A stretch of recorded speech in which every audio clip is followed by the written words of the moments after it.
Several of our viewers have requested ways to end the bedtime battles. So Vicki, let's get into the top 10 ways.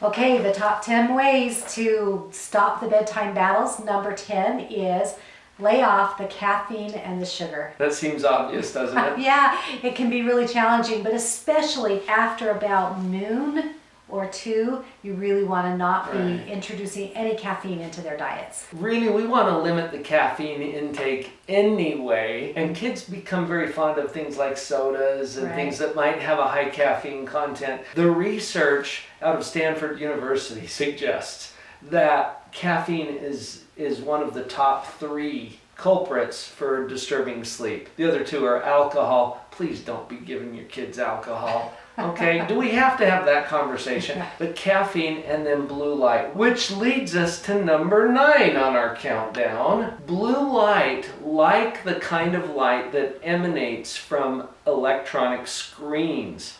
Tablets, laptops, televisions, very high in blue light content. And the science behind this is that blue light, as opposed to other parts of the spectrum, trigger the arousal sequence of our brain, really. It's like when the sun comes up in the morning and the sky turns blue, and that activates us because we are diurnal creatures. We're not nocturnal. We function during the day, and so it activates us. Screens tend to have that effect.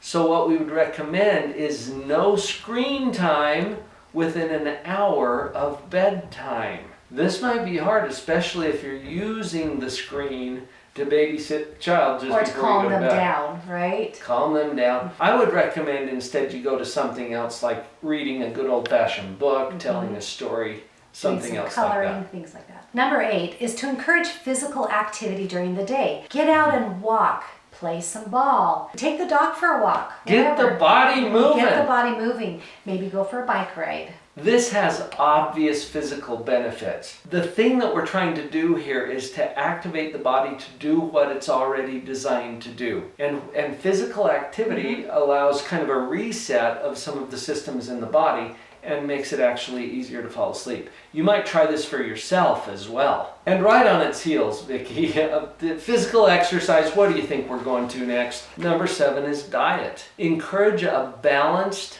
diet.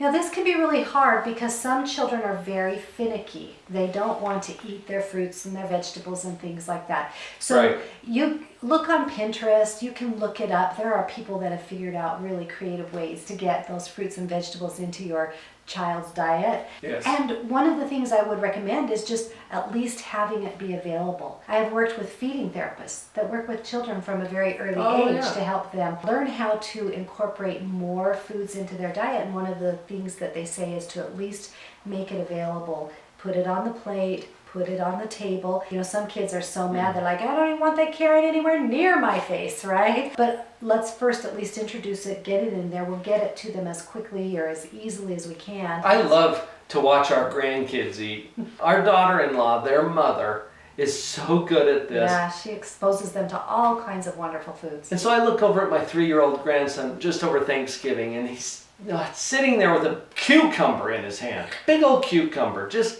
enjoying it. Making that available helps to encourage it. And we've got other videos too about how to help a picky eater. Spend some time here on the channel and we can help you out with that as well. Number 6 is one of my favorite things. Encourage a quiet time during the day.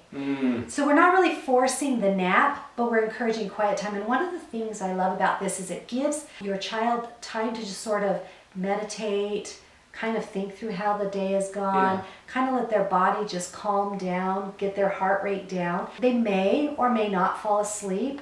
That's fine. We're not going to force the sleeping time during the day. You can't. No, and you know, a lot of kids, maybe they don't need that sleeping time during the day. But everybody can benefit from some quiet time.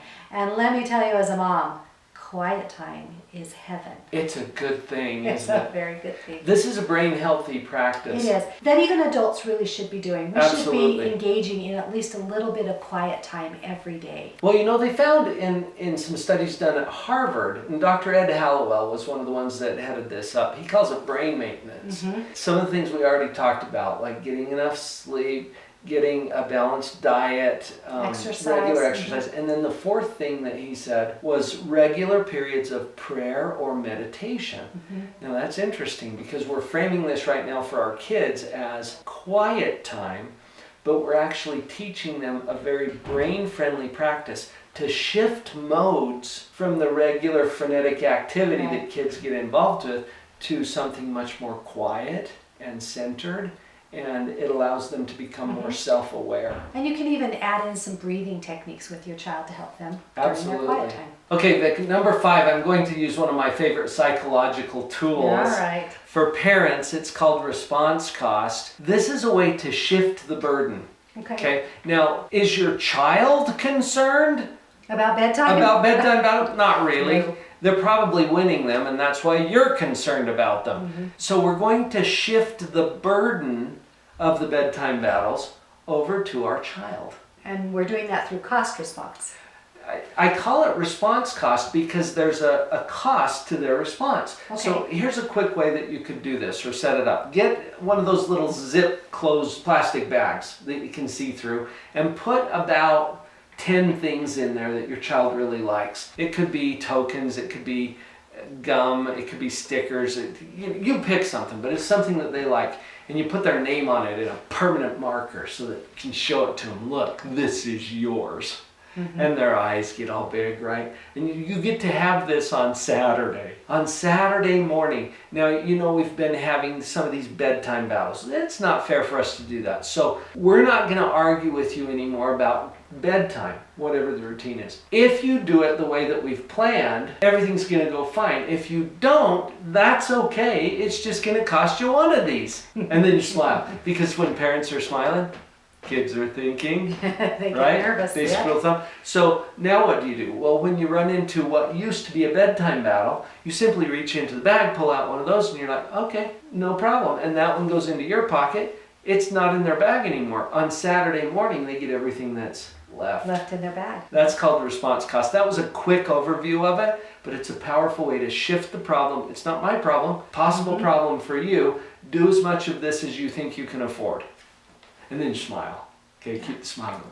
That leads us beautifully into number 4, which is to have an established bedtime routine. We want to make sure that it's no secret what we want our bedtime routine to be, right? Let's go ahead and tell our children what that bedtime routine is, maybe even make a chart, but get an established bedtime routine. It can be whatever your family wants it to be, right? Yes. Get that routine, get it set up, help the child to know what to do to be successful at a bedtime routine. Don't leave them guessing. Keep it pleasant and positive, and the different steps of that routine will help to prepare them to actually retire when it's time to go to bed. So it will trigger them for the next steps. Bedtime routines, big one. As with most of parenting, Vicki, it's so important, and you know this because you're a speech therapist and you work with a lot of kids, to be consistent. Yeah, consistency is sometimes the most challenging, but I feel like one of the most important things we can do. Like with the bedtime routine, for example, if you do it now and then you don't do it for 3 or 4 days and then you do it again, that's not going to have nearly the same impact as, okay, we've got this routine, we do it every night. And then your kids begin to anticipate and expect that, and it helps so much to stay consistent. Number 2 is to create a culture of positivity and love. Seems like that should be number 1. Well, we're getting close, aren't we? Your job is to love them no matter what and even if. And that's why I like that particular step. But it leads us right to number 1. And I picked number 1 on this list for a number of reasons. We're talking about bedtime battles, right? How many people are required to have a battle?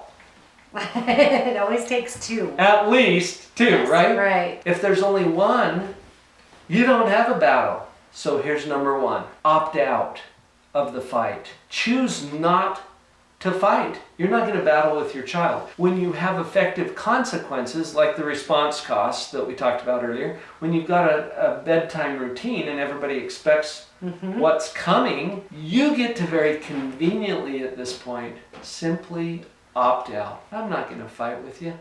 This is just how we do things here. And you say it with a smile. Remember that part? Calm face, Calm voice, right. calm body. Absolutely. You got this. We've got other videos on this topic, how to get kids to sleep. That's next up. But you might want to go to the Positive Parenting playlist as well, where you're going to find all kinds of videos that are there just for that purpose, to help you be a more positive parent. I saw her standing in the street alone. Her head was down, face locked on.